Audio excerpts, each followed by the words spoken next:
Out this week's engineering design lesson for computer-based projects. I got a request from a friend this week to come up with a structure that we could build, that students could design and could be built at a community garden. There's a possibility that if you spend some time on your design, it could help inform a design for a local public garden. I wanted to look at some examples and look at some different ways to construct things. So they're looking to build a shade structure where people could hang out underneath. It would be a lot to design seating as well as a covered structure, um, but we're focusing on the covered structure this time. So the design criteria is it should have no walls and provide shade for 6 to 12 people. It should have 8 to 12 feet of headroom above the shade structure. Below the shade structure, and should be constructed of dimensional lumber. We'll talk about that in the next slide.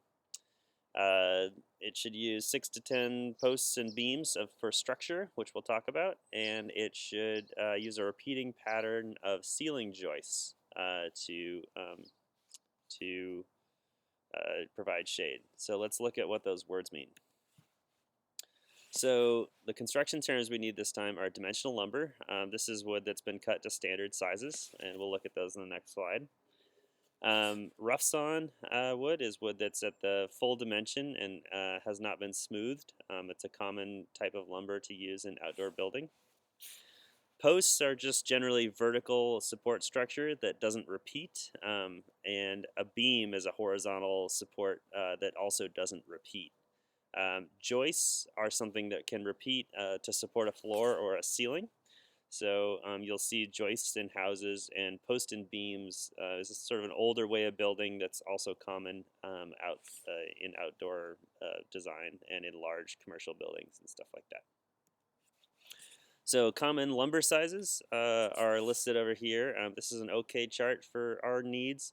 You won't need 1x. Well, you could design a ceiling out of something that has, when I say 1x, I mean the X in here is often referred to as, you say by, so 1x1 is the same as a 2x4, is the same as a 12x12. Looks my chart got cut off down here, but you can combine these sizes too. The reason there's so many numbers on here is that this is what we call them, or what they are rough sawn, and this is what they are after they've been smoothed down. So if you buy a 4x4 at the store, it's often smooth and to a dimension of 3.5 by 3.5.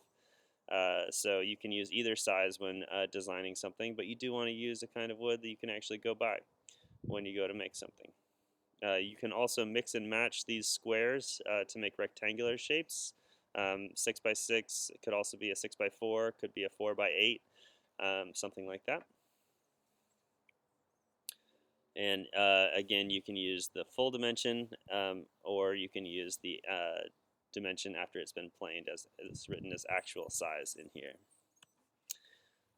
So some different search terms you could use to get some inspiration. A community garden structure, shade structure, a trellis is something that plants can climb.